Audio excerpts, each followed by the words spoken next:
In 1971, the United States did something that should have destroyed the dollar. It cut the last link between the US dollar and gold. No more backing, no more guarantee. The dollar became, technically, just paper, just a number on a screen backed by nothing but faith. Every economist at the time understood what this meant. Currencies not backed by anything tend to lose value. People stop trusting them, and when people stop trusting a currency, it collapses. And yet, the opposite happened. Over the next 50 years, the US dollar didn't collapse. It became the most powerful currency in the history of human civilization. Today, over 58% of all global foreign exchange reserves are held in US dollars. The price of oil, the single most important commodity on Earth, is priced in dollars, everywhere, by every country, whether they like the United States or not. How? Why? And what does it mean for you?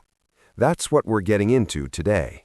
The Petrodollar System, arguably the most important financial arrangement most people have never heard of. To understand the petrodollar, you need to understand what came before it.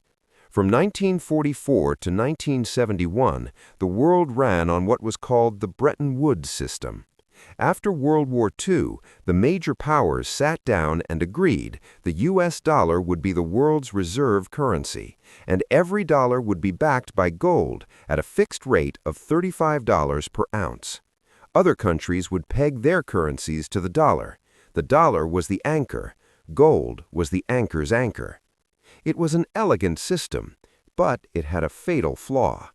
The United States kept spending on the Vietnam War, on social programs, on military expansion. They printed more dollars than they had gold to back them. Other countries, especially France under Charles de Gaulle, started noticing. They started redeeming their dollars for actual gold, draining U.S. gold reserves at an alarming rate. By 1971, President Nixon had a choice: watch the gold reserves disappear entirely or break the system. He broke the system. On August 15, 1971, a Sunday night, with almost no warning, Nixon went on television and announced that the U.S. would no longer convert dollars to gold. The Bretton Woods system was over. The dollar was now just paper, and the world panicked. So here is where it gets genuinely fascinating, and a little dark depending on your perspective. The Nixon administration, led by Secretary of State Henry Kissinger, understood that they had a problem. The dollar needed a new anchor. Gold was gone. They needed something else, something the entire world would always need, would always buy, and would always need dollars to purchase. They found it in Saudi Arabia. In 1974, the United States and Saudi Arabia struck one of the most consequential secret deals in modern financial history. The details are still partially classified, but here's what we know happened. Saudi Arabia, the largest oil producer in the world and the de facto leader of OPEC, agreed to price all of its oil exclusively in US dollars. In return, the United States offered military protection for the Saudi royal family, U.S. military equipment, and security guarantees for the kingdom. Think about what this meant. If you are Japan and you want to buy oil from Saudi Arabia, you first need U.S. dollars.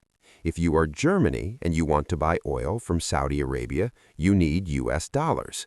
If you are China, India, South Korea, Brazil, any country that consumes oil, which is every country on Earth, you need U.S. dollars first.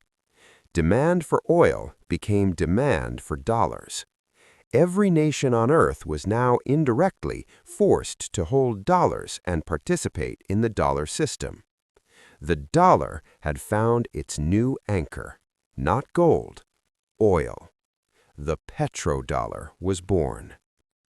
Let me walk you through the mechanics, because once you see it, you can't unsee it.